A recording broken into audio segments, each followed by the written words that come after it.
Good morning, Encounter Church. We are so happy to see you here this morning. It is a new week, a new day. We are going to start off this Sunday with some worship. We would love if you would stand and join us.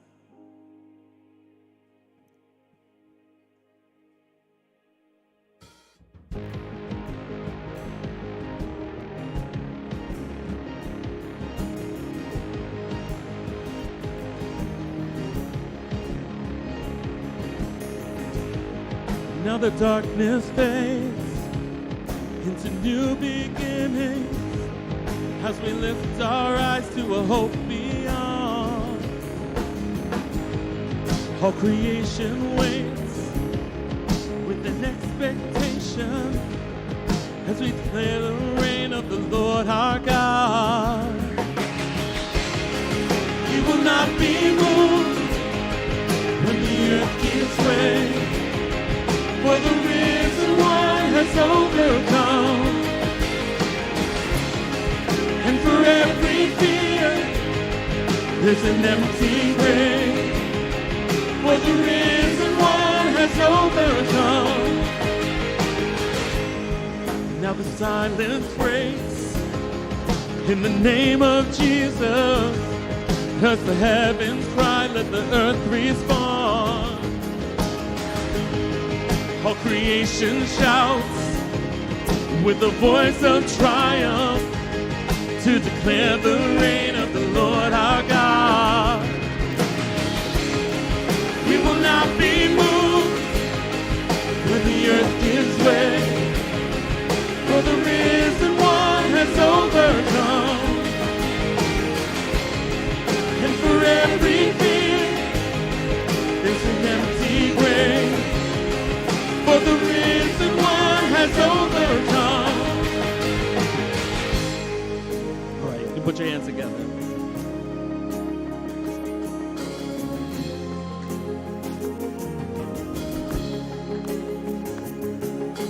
He shall reign forever, strongholds now surrender, for the Lord our God has overcome.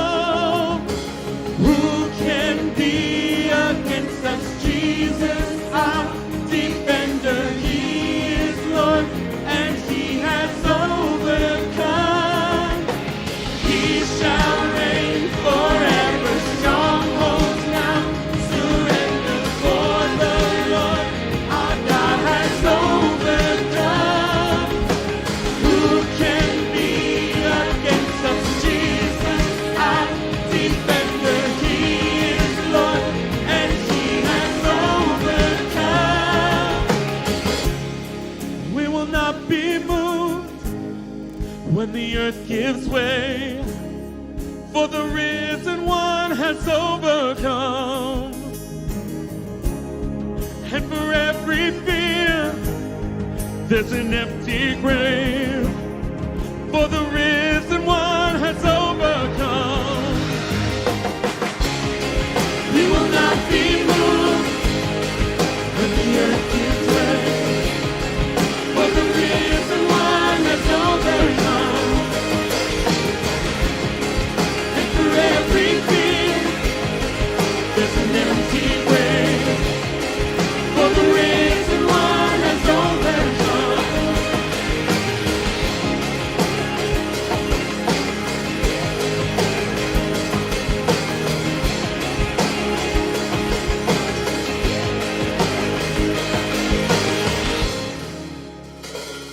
Lift up your praise. He is worthy of all of our praise.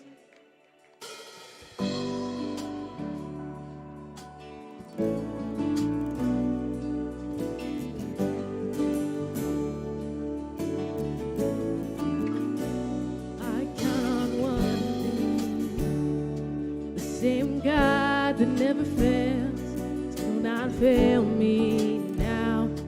You won't fail me now. In no waiting. The same God who's never late is working all things out. You're working all things out. Yes, I will lift you high in the lowest valley. Yes,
It's I that choose to praise, to glorify, glorify the name of all names. Nothing can stand against. Oh yeah. We lift you high. We lift you high. We bless your name at all times. When my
Good morning. Welcome to Encounter Church. I'm so glad that you are here today as we're wrapping up our series called Happy New Year. And I am kind of excited about this whole conversation we've been having, really, because it's about setting the tone for the next 6 months in conversations. You've kind of started to pick up on, and you'll see over the next few months, that really the prayer that I have for you and for me this year is that, man, in 2023, that we would thrive. I don't know about you, but those areas of struggling and surviving, sometimes you just kind of want to look in the mirror and say, this is just not enough. Like, this is not a way of doing life. And my prayer has been, man, how do we, as a people, really thrive in 2023? Not just say the words, Happy New Year, but experience a Happy New Year. And I was looking at a video that I thought was pretty crazy. It was just kind of chronicling over the next 5 years how you and I will statistically spend our time 605 days sleeping over the next 5 years, 2.5 days of brushing your teeth, which is a good thing, 9 days in traffic, which sounds horrible, and in the course of those 5 years with work, 433 days, 152 days looking at other people lying on social media about their life. This is crazy. 3,650 miles. You could walk to California and get a little ways back, and you'll speak almost 30 million words, and you'll spend a significant amount of time eating and drinking, like 76 days combined, which is just wild to me. This one was the most gut-wrenching. 2.5 of the 5 years consuming media. Over the next 5 years. 152 days cleaning. If you have kids, double that. And then you'll spend about $40,000 in groceries, and you'll shop, which sounds like horrible punishment, for 40 days. Some of you, that sounds like an awesome getaway. And 50 days hanging out with friends and family. Like, that is you over the next 5 years. And this series isn't so much about what you're going to do in the next the next 5 years. This is really has to be more than that. That my desire, and I think what we'll see in the text today, is really a conversation about who you're going to become over this next year. Really, at the heart of it, if we're going to have a happy new year, I think we have to deal with this idea of what does it look like to win. Because that's a synonym for this conversation, isn't it? We want to win. We love winning. And some of us really, really, really hate to lose. So how do we win? But I think the question of how do we win over the course of this year, and not just what we're going to do this year or what we'll do over the next 5 years, but how are we going to win, really has to start before that, where we ask the question, what is a win? Because that's the deeper question that most of us never wrestle with or spend time reflecting on. And it's essential, if we're going to have a happy new year, that we deal with that question. And to kickstart that, I want to take you to a moment where someone was in that place asking that very question. In Luke chapter 18, we begin the passage where it says, a certain ruler.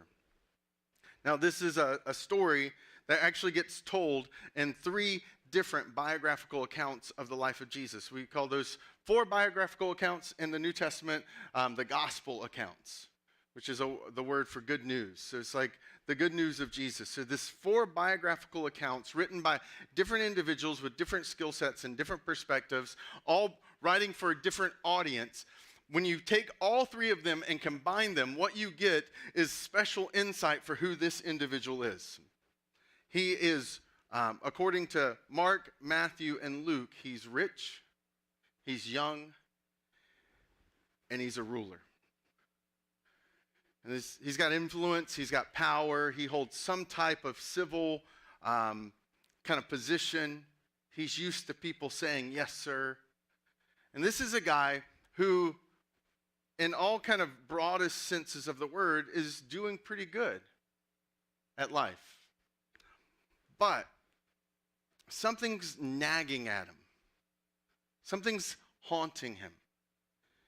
And at this point, Jesus has become famous, has become popular. He's become known in Israel. About this point, in Luke 18, chronologically speaking, Jesus has moved from a regional rabbi who used to be a carpenter, who's kind of going around the circuit in a kind of the backwards, kind of rural area of ancient Israel. He's now become nationally known throughout the Jewish people in Israel. He's famous.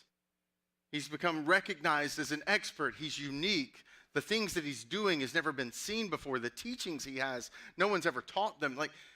And so this man, wrestling with what he's wrestling with, has a moment where Jesus is passing through his town. Jesus is on tour and he's stopping in his city. And his question is, what must I do to inherit eternal life? Now that sounds very much 2,000 years removed from us in the verbiage when he says, good teacher, what must I do to inherit eternal life? In fact, the phrase good teacher is such a strange phrase even 2,000 years ago. Like if you study Jewish literature, there is no account of any rabbi being referred to as a good teacher. So even this phrasing is different for 2,000 years ago. So this moment, there's something unique about it. There's a lot of nuance in this story. But what he's essentially asking Jesus is what's been bothering him. He's like, Jesus, how do I win? Because I've got this suspicion, Jesus. I've got this concern, Jesus, that in the midst of having all the things that I have, I'm not winning. I'm missing something. I'm lacking something. And I can't put my finger on it. And I'm hoping, Jesus, you can. And so Jesus hears this question. And then very much in a Jesus way, takes us on a journey. A journey that is getting to the heart of what it means to be human. He knows this man wants this question because he's wrestling with, am I really winning? Because here's the thing about human beings. We love to win. Like this is the Guinness Book picture, world record of the largest car race ever. Like we're so obsessed with winning that if you ever thought the Guinness Book of World Records is literally a made-up win. It's like, man, I want to win at something. You know what? Let's get all the cars we can get and make it a race and take a picture. Then we'll all be winners. Every one of these people in this picture, I think there were 262 registered that day for the race. They're all Guinness Book of World Record holders now. Like we make up things. And it's not just, this is like human. Last night we're driving home from a trip. And I say a trip because in our household with my son, if you go more than 15 minutes in the car, it is like a trip to him. Right? I mean, it's like you got to prepare, like you got to pack snacks and water and like one of those filter straws in case your car breaks down and all you got is a creek because you've run out. I mean, like in his mind, 30 minutes is absurd. He's like, are we there yet? Are we there yet? Are we there yet? And so we drove 30 minutes last night. And so like, you know, you're kind of mentally prepped. And my daughter and my son are sitting in the back seat and I'm driving and I hear car, truck, car, truck. I win. And I'm like, what the? And then it's like, car, truck, car. I win. And they're playing a game, but it's not a game.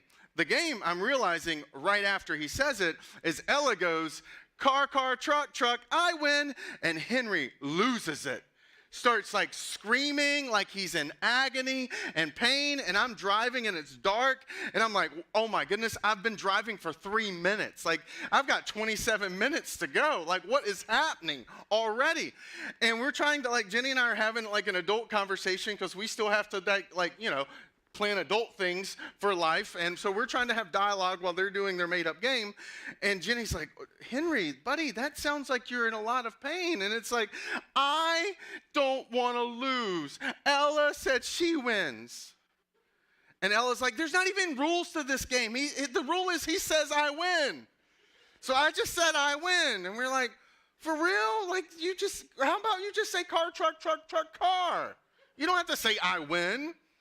But like we do this. We will literally make up the rules to a game so we can win. in life.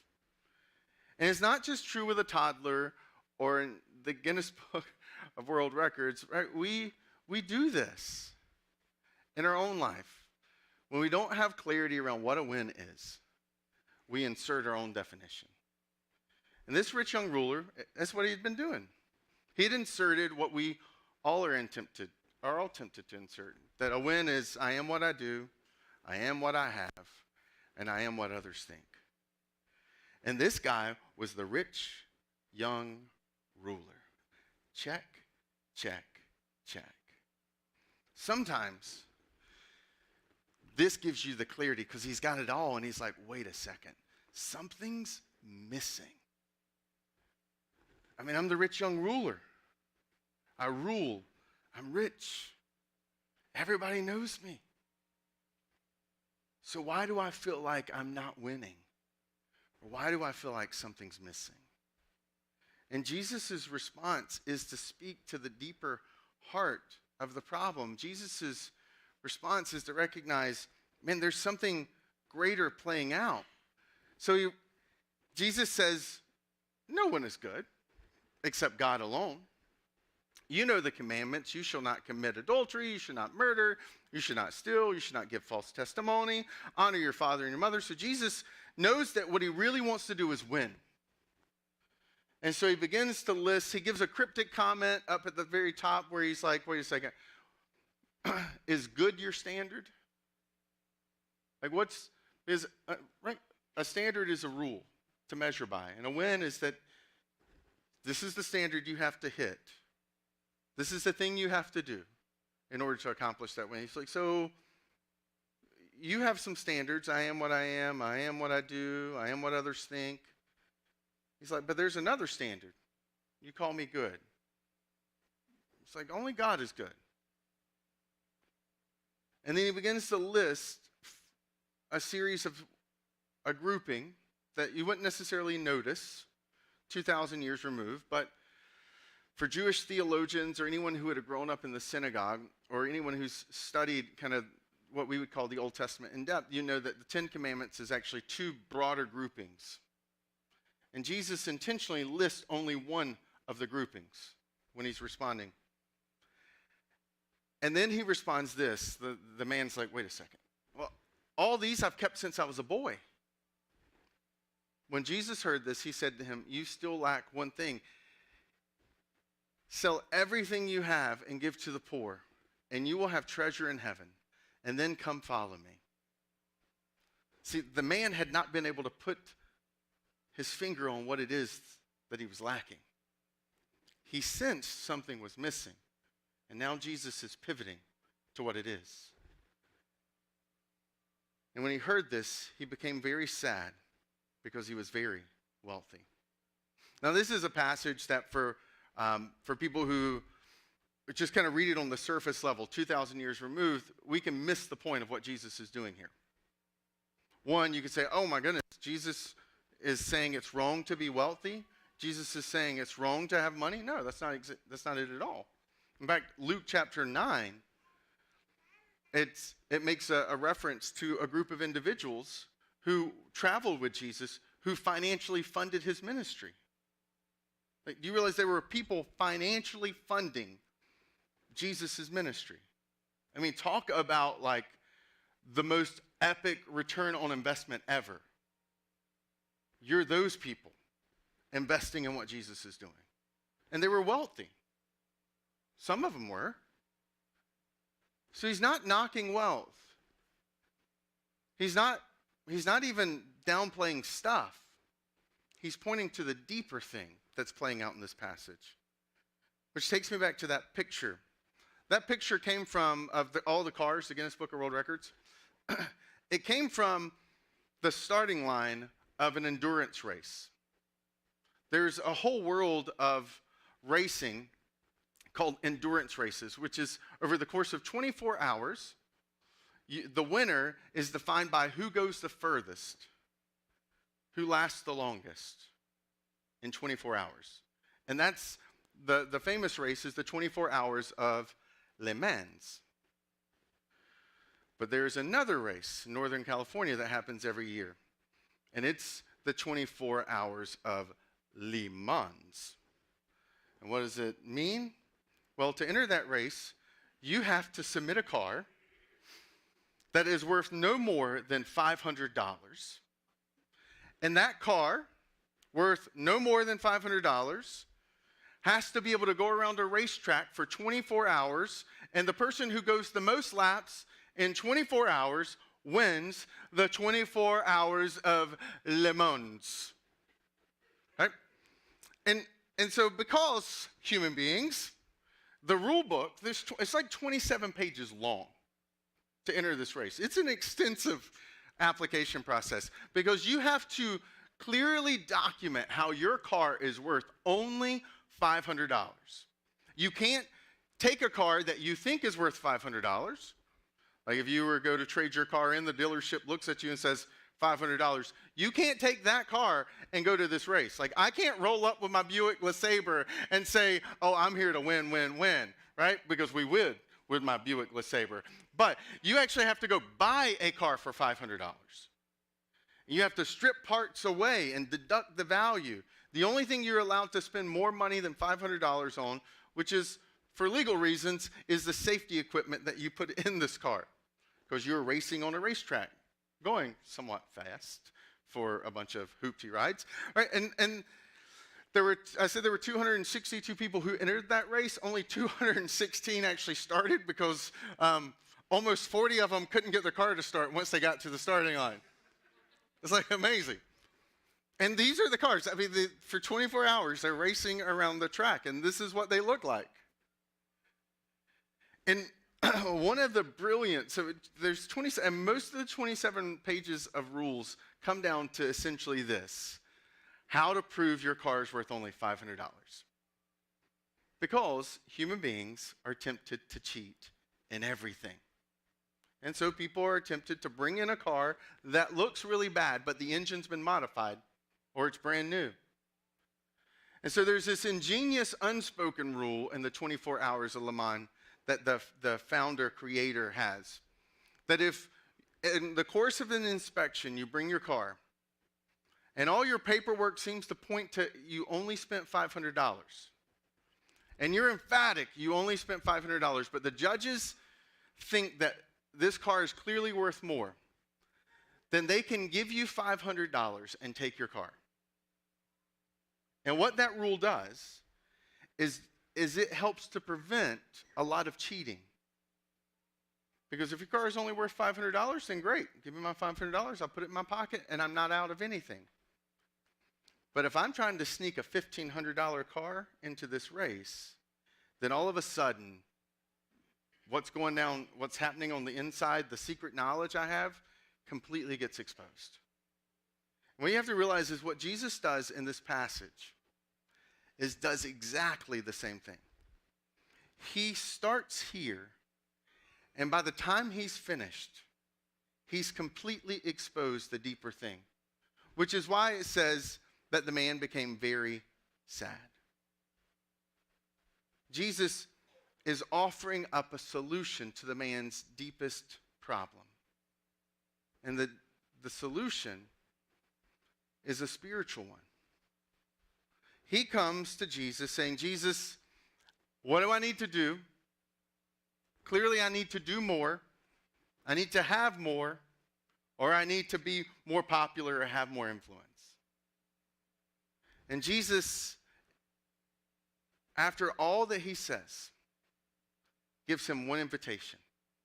Come, follow me. And I don't want you to lose that because this is significant.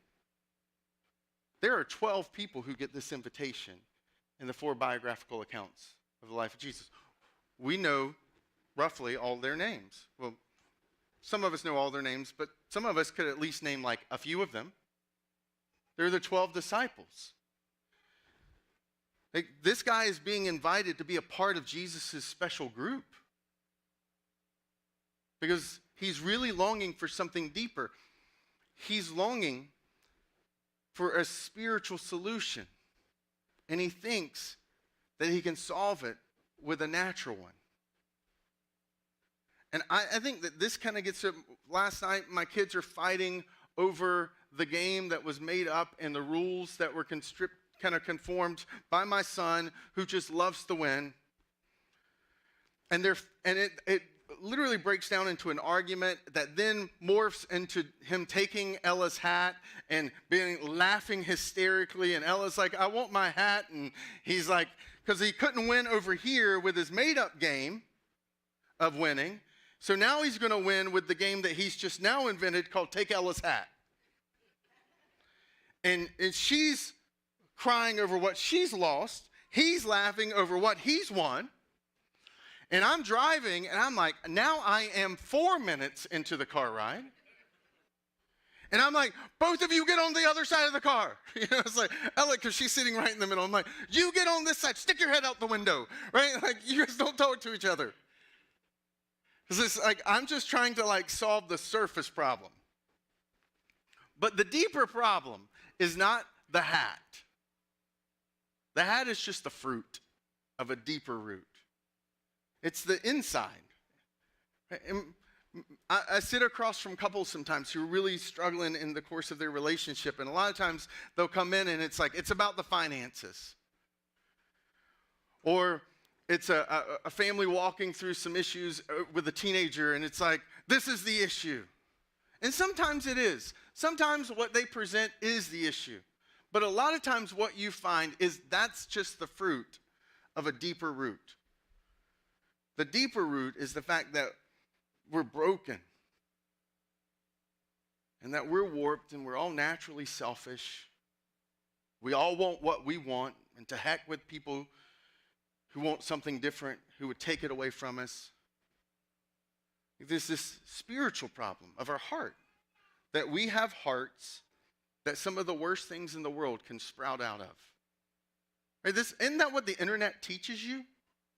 Like it's almost a joke, but right now there's kind of a lot of interest around artificial intelligence, and because there really does appear that artificial intelligence has taken a major significant technological leap. And it's pretty impressive. I mean, I've been playing around with ChatGPT stuff for a little while now, and I mean, I have it giving me recipes and planning out itineraries for vacations. I mean, it's quite amazing what it can do. And I'm building all these systems in my own personal life to be more efficient using artificial intelligence because I'm a nerd, and this is what I do on my free time. And there's a new kind of AI that came out in the last couple weeks that allows you to basically, using that same kind of machine learning technology, to have conversations with dead people. It takes all the writings that they've written, all the things they've said, and you can have kind of natural conversation with what appears to be Ernest Hemingway, right? Or Abraham Lincoln, even Jesus, not really, but they claim, right? I'm like, he's not dead, he's still alive, okay? Just to be clear on that one. And but then, because people are basically prompting this stuff, and it really is, if you've never played with ChatGPT or any of these kind of like higher advanced machine learning algorithms, it really is amazing. I mean, my daughter and I, we constantly like generate pictures of like, what does Lord Voldemort look like if he was a bird named Lord Voldemort? I mean, I have that picture on my phone. I periodically text that picture to my wife and say nothing but that picture of that strange bird, because it's so hilarious. Me and my daughter, we'll sit in the bed and we'll be like, hey, write a song about making school lunch with peanut butter and jelly and pretzels and Capri Sun in the style of Lin-Manuel Miranda. And it's like an amazing rap song, right? So there's like all that fun stuff. So naturally, so that's what we're doing. But what they noticed with this AI bot is people eventually started creating Hitler AI bots. And it's like they're surprised. They're like, oh my goodness, people are now trying to have conversations with Hitler. And I'm like, that's not surprising. Like, that's human beings. The internet just magnifies the brokenness in the inside of us. It doesn't create it. It just reveals it. Because we all have that selfish tendency. And many of us, we want to call a natural problem, and we want to find a natural solution to that. And Jesus is saying, no, rich young ruler, and I think oftentimes even us, your problem is a spiritual problem. The problem isn't your finances. The problem is that you can't control yourself, or that you think that item that's going to give you that dopamine hit, that's a Band-Aid, is going to cover up that wound that you're still carrying from your childhood. Or the problem is not the alcohol. The problem is what you're trying to use that alcohol to treat and deal with. It's a spiritual problem. It's a heart problem. Like, Jesus has this ability to laser to it. And some of us have beat our heads up against the wall thinking that we're dealing with a natural problem, when in reality, what you have is a spiritual problem in your marriage, in your finances, in your relationships with your kids.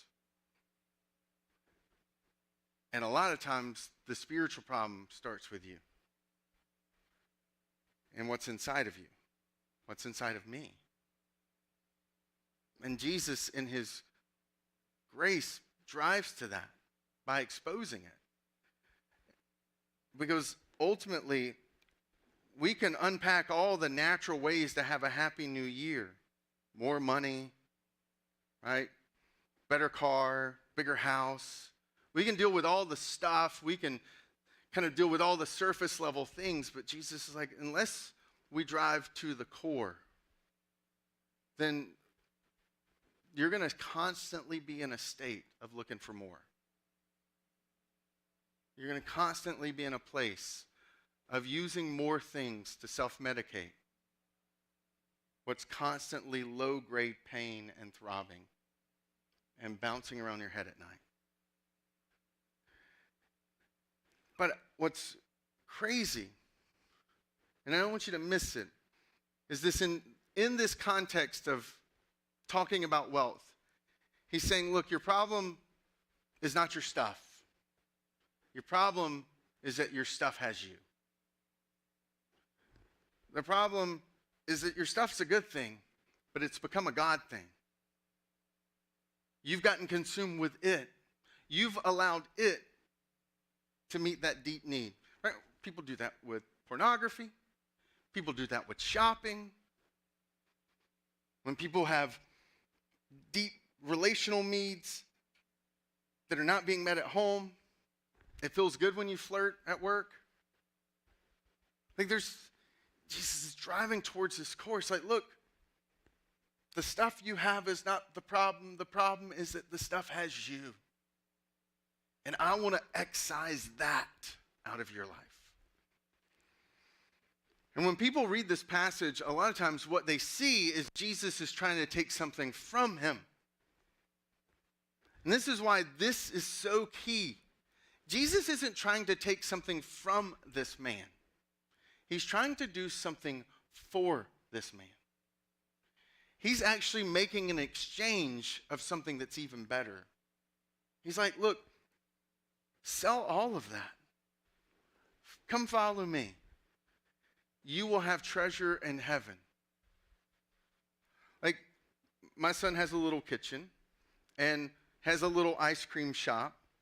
And he'll periodically walk up to me and say, hey, do you want some ice cream? I'll make it. And he'll bring it to me and he'll stack it up on the cone and he'll ask me, which one do you want? And then I proceed to fake lick it for 30 seconds as he sits there kind of proud of what he's accomplished and put together for me. But like last night, our family, when we went on our long trip, we stopped to get ice cream. And me sitting there licking the moose tracks from Richardson's farm was so much better than what my son brings to me frequently in the living room with his little fake ice cream thing. And Jesus is saying, give me your fake ice cream cone so that I can give you something that's real. I want to give you an exchange. He's calling him out, not just to reorient and see that there's a spiritual problem that needs a spiritual solution, to have life and peace and joy flowing. He's also calling this man into a deeper significance. He's like, look, right now you have stuff. I want to give you significance. I want to leverage, you got these things, and I want to help you leverage your life and be more than a rich young ruler. I want your life to make a difference. Right? It's easy. Like, there's this whole culture around being Instagram famous. And there's these terrifying statistics of teenagers who, like, when they talk about what they want to be when they grow up, it's not like what we talked about in my generation of like firefighter, astronaut. It's like they want to be famous, like Instagram famous, or they want to work for someone who's like Instagram famous. And there's like this crazy documentary about kids and how easy it is to fake this thing. And it's like people sitting there with a toilet seat on a TV. And the camera angle makes it look like they're sitting on a private plane looking over somewhere exotic. And it's a toilet seat and a TV. And it doesn't even matter because it got 557,000 likes. But it's a toilet seat in front of a TV. Right? Like, that's this generation. What's constantly popped up on these surveys is that I would rather do this. And Jesus is looking at a guy who's not too far removed from this generation. He's an influencer. He's got it. It's like, hey, I want to thank my sponsor today. This bubbly drink really hits the spot, right? He's like, look, you point people to products. You've got a following. But what I want to give you is a life that'll make a difference. A life that'll have significance. I want to trade you for your fake ice cream and give you a sundae that never ends. That's the exchange. Like, this isn't Jesus being harsh. This isn't Jesus being cruel. This past week we were stuffing kind of the things that we'll send out for you, for your taxes, for me and my taxes, of like your donations and what you've given to the church.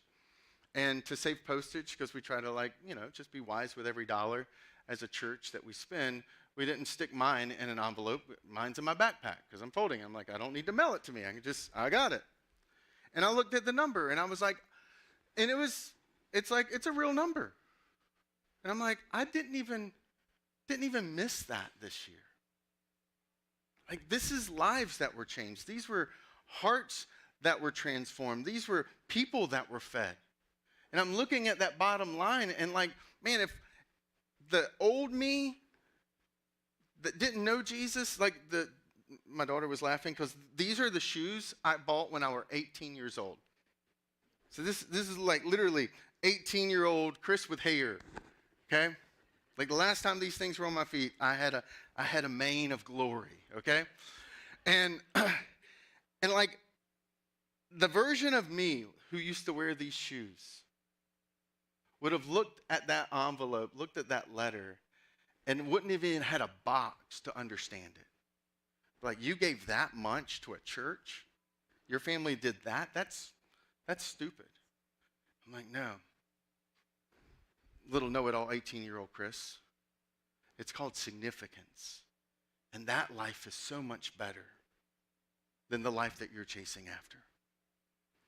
This story resonates with me so much because I was that guy. I wasn't rich, young, or ruler, but I grew up just poor enough, just from a far enough back starting point, that by the time I was 18, 19, I had everything I thought I ever would want to be special, important, fulfilled, happy.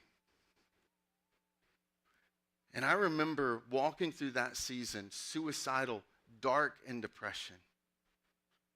Because I understand this guy when I read it without even being this guy.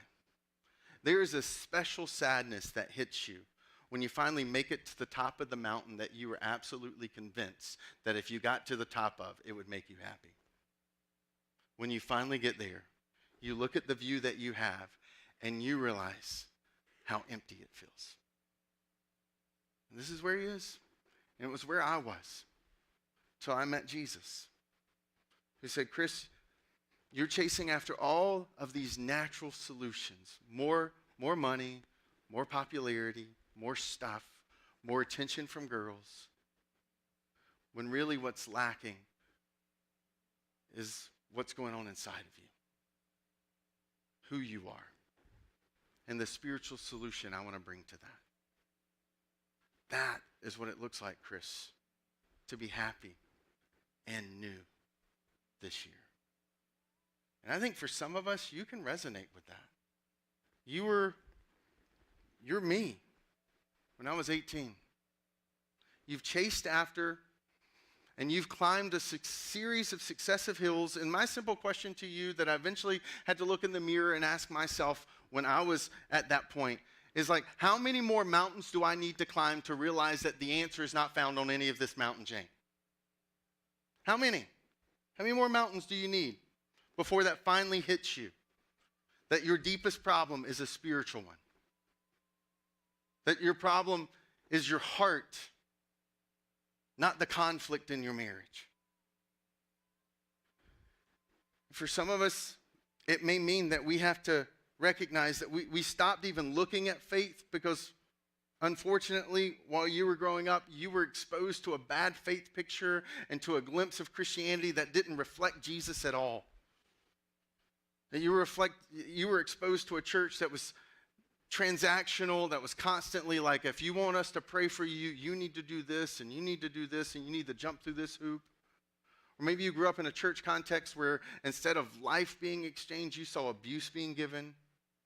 And I get it. If I'd grown up in that, I would have probably tossed out faith too. But Jesus is different than the faith box that you grew up with. And the same invitation and offer that he had for the rich young ruler, the one he holds out for you and me, that same one is here today. That maybe the next step for some of us is to move towards Christianity. To be honest, to look in the mirror and say, I think my problem is a spiritual one.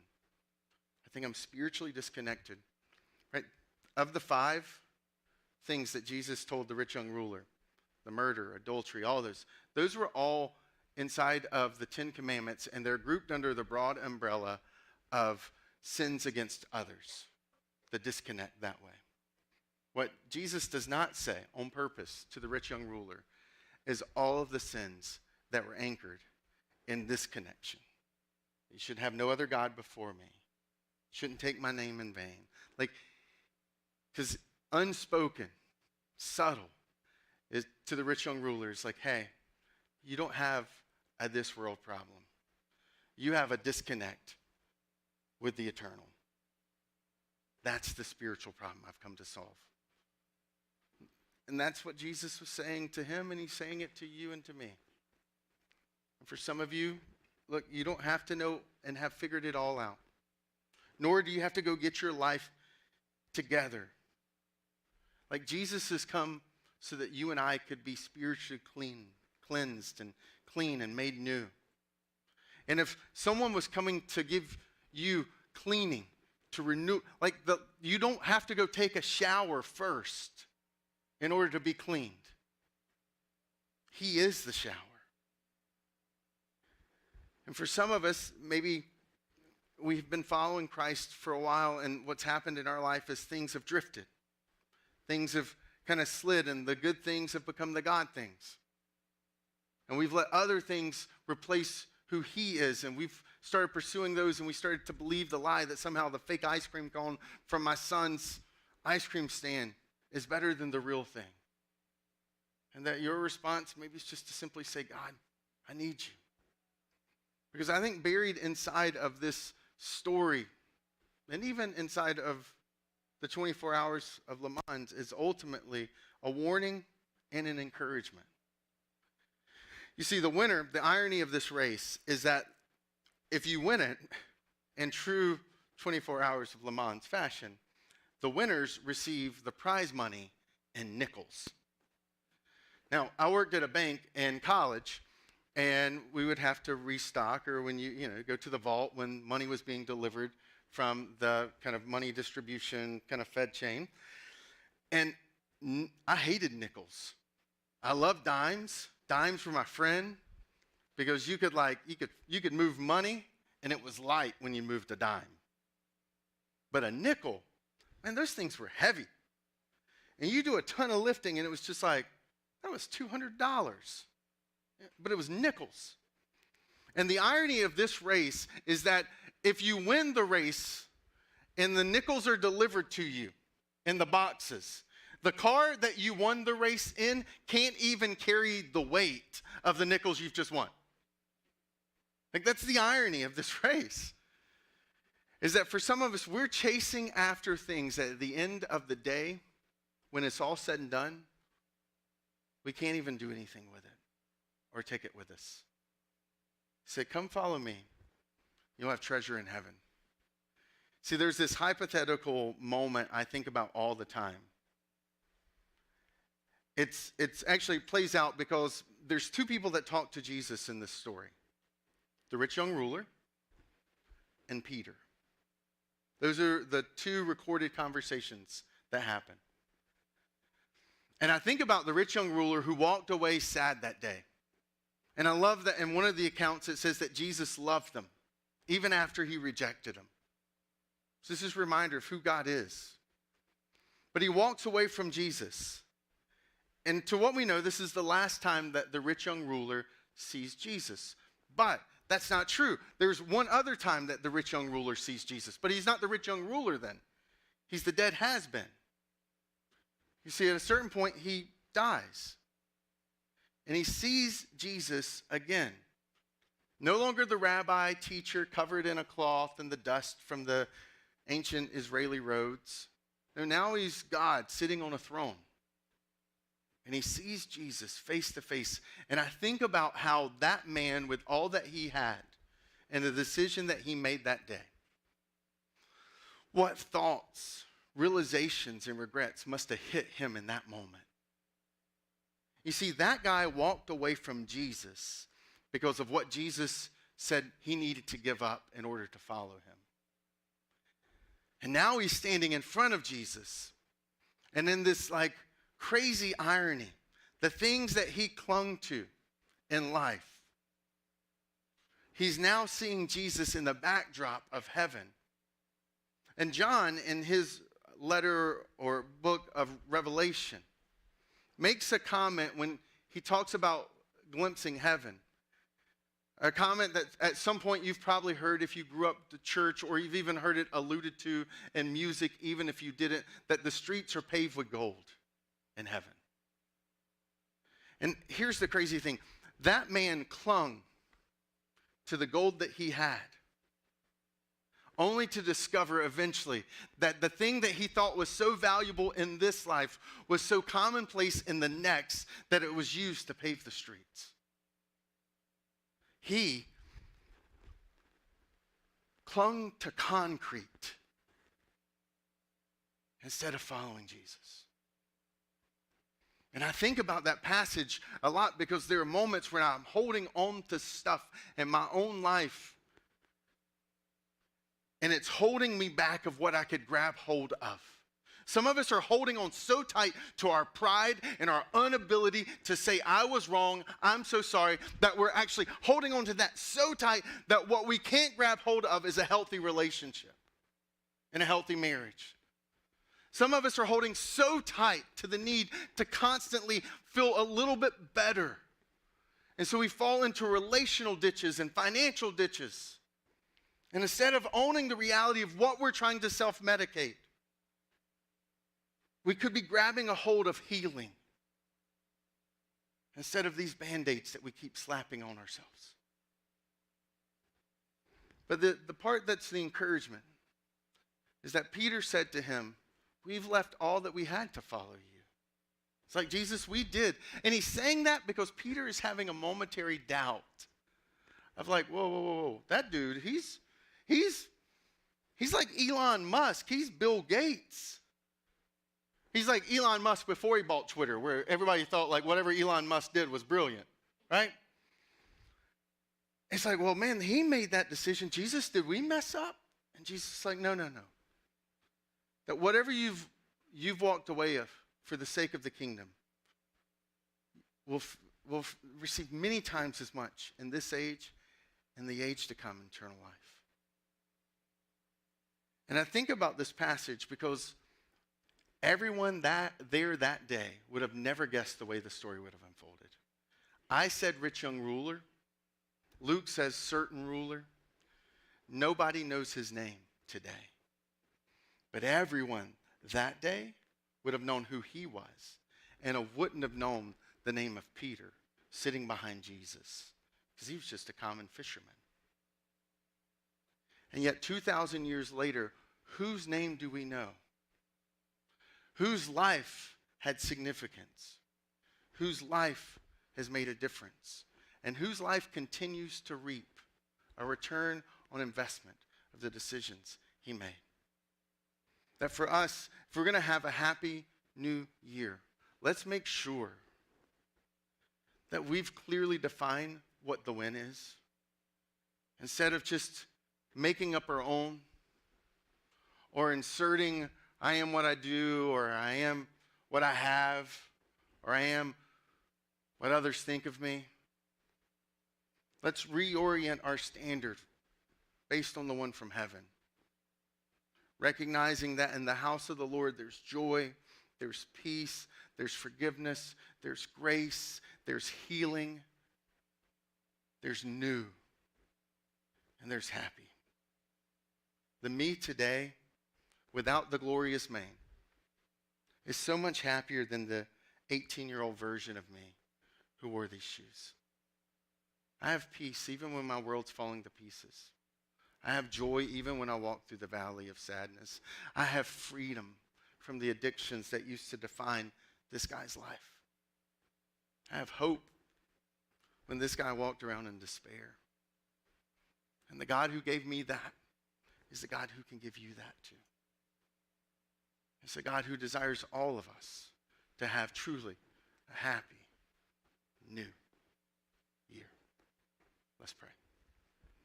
God, thank you that you are so good, that you pursue and chase after us, and that you see us the way you looked at the rich young ruler with love. I thank you that you came to solve the spiritual problems, the deeper problems, the heart problems that can linger underneath the surface.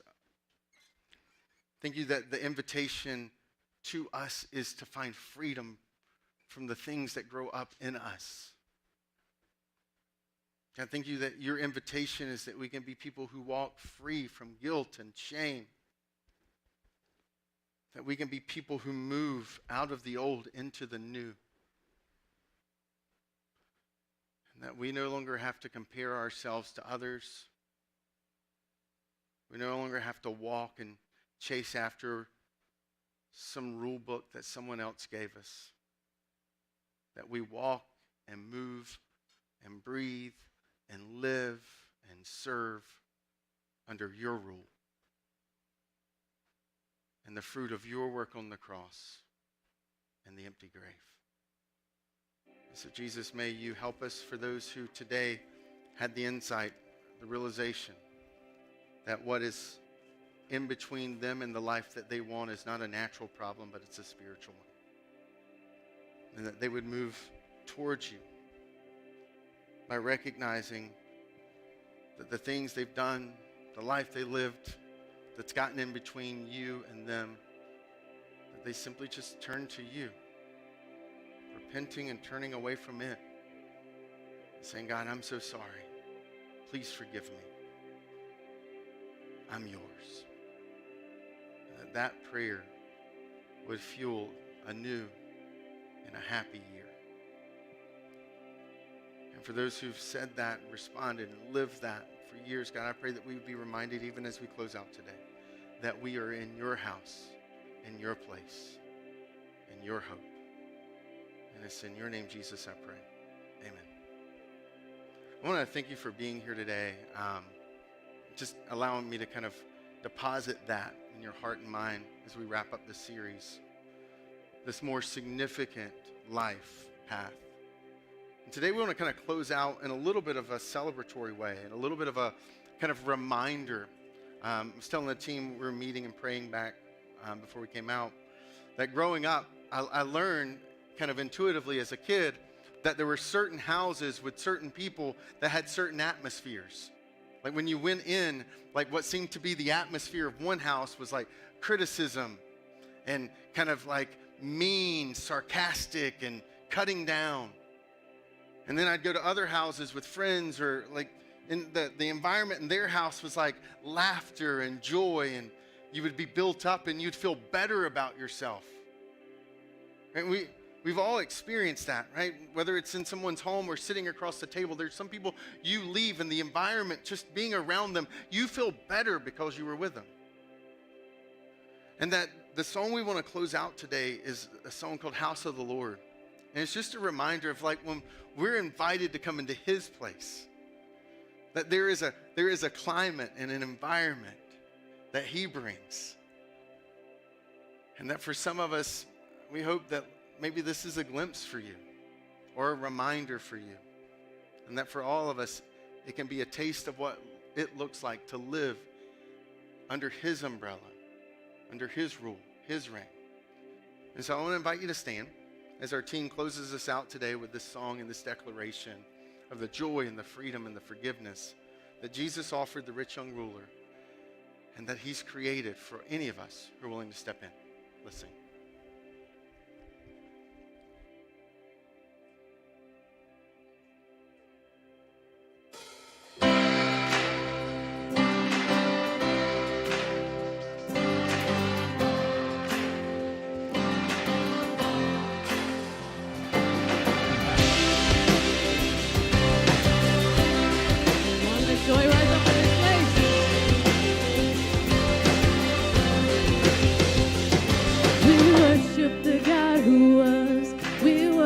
The God who is, we worship the God who evermore will be. He opened the prison doors, he parted the raging sea. My God, he holds the victory. There's joy in the house of the Lord, there's joy in the house of the Lord today, and we won't be quiet.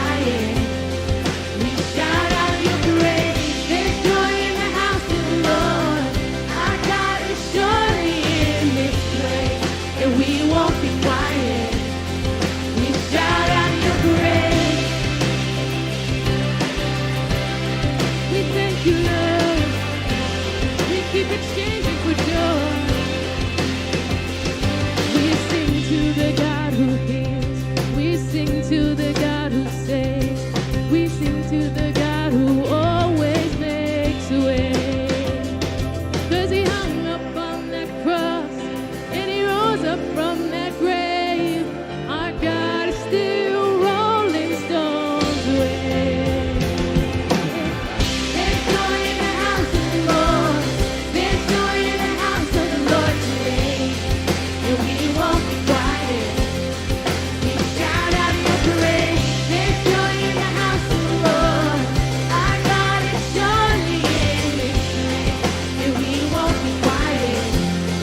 We shout out your praise.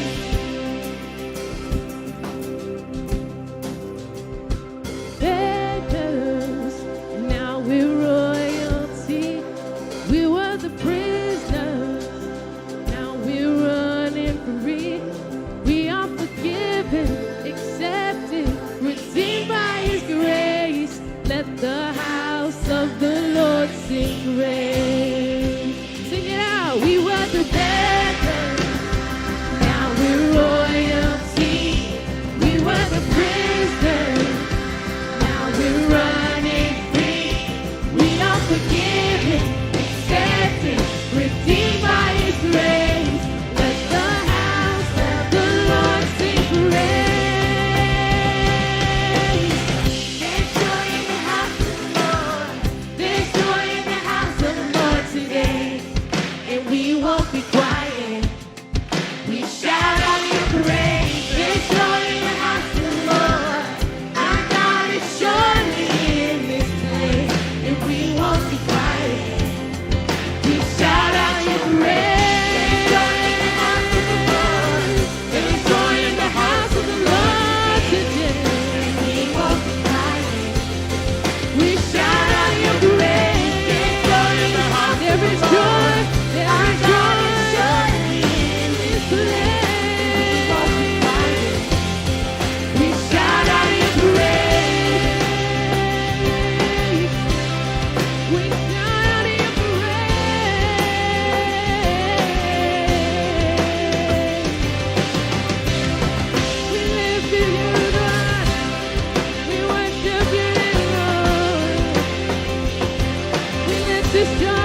like that song. Glad you couldn't see me back there dancing, but that's awesome. What a great service. What a great message. I love that story about the rich young ruler.